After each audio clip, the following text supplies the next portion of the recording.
Hiya, you alright? Welcome back to School of Dragons. Today we're going to take a look at the new Toothless Dreadfall skin. Here we have Toothless. Toothless is a very old model with very old animations. And that's just how he looks. And that's what we're gonna deal with. The skin still looks very cool.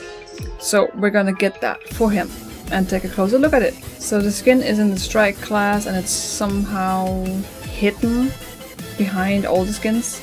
Doesn't make sense. It should be in the front and it should be temporary, like ending limited availability.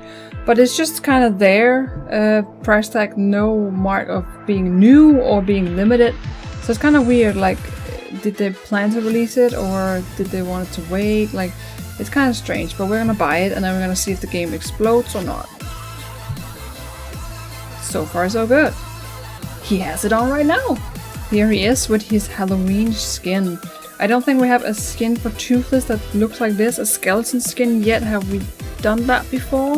So this is the skins of Toothless. I'm pretty sure this is all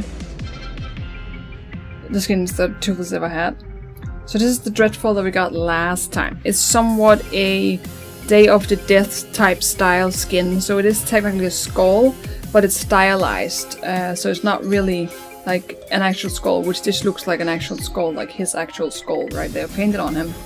So it is different from anything we've seen before.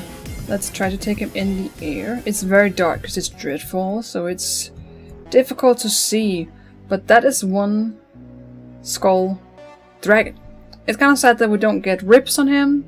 We don't get the shoulder, the bone of the leg. We don't get the legs at all. They're just kind of striped, like painted these stripes on him, on his legs. Like small socks. And then the only place we really get the bone structure is the wings and then the spines on his back. They don't even go all the way down the tail. They just kind of on his back only, and that is at the root of his tail. And then he has on his tail as well long bone structures coming out. And then of course on the wings themselves there's bones as well. It's kind of a shame. I wish they would have done it, and on the small flaps on the tail as well, the secondary flaps.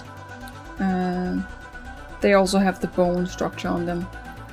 But it kind of seemed like an easy way out, like they just kind of painted it on, not really, didn't really complete it entirely. So it seems a little bit lazy at parts. But at the same time, I think it looks cool that he has this really black body. The body's kind of black, and then just the legs, and then the head just stands out that much more. Because if you had painted ribs all over him, he would just have been maybe too white. If we're trying to look at the positives, it makes the parts that are there stand out more, that there isn't like the full skeleton. I think that we have like a shock jaw following us. So it's a very nice like paint texture. It does look like it's painted on his actual skin. So that's really cool. Also on his head as well, it looks like paint. He looks so cute. It's weird because it's a skull, it's supposed to be creepy, but he just looks so cute. Looks like he's smiling with his little black mouth.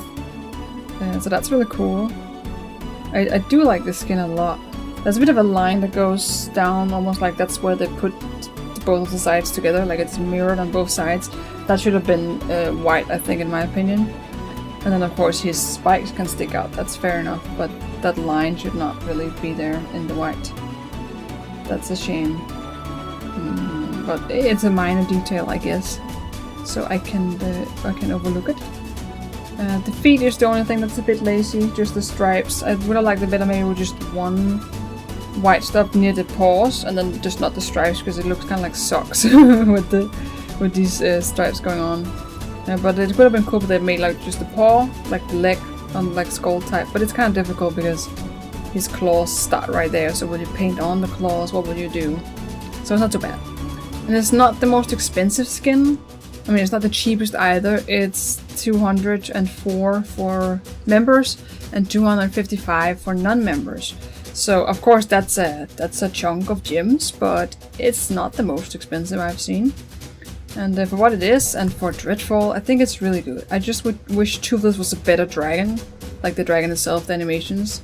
That he would get an update, because this model is like from the first movie or something. They made the game back then, and it's the same model and animations. So he's really due for an upkeep. But a cool skin. I like it. I don't regret getting it. I think it's very cool. Very Halloween, very dreadful. I love that. Very nice. So overall, good job on it. There was a few, you know, things they left out. But overall, I like it. I really like it. It's very nice. Okay, I decided to go to the wilderness and show you guys what it looks like in broad daylight. We can get some more details out of it. Really get a look at it. See all of the paint. The texture as well. You can see the texture much better here on the head. You can also see that line much better. Not so good. In the middle of the head, not good. But still cool in the light. You can see all things better. Still spooky, but cool. It's just a nice contrast, and then the red tail as well. I think it looks really good. So let me know what you think about the Toothless Dreadfall skin.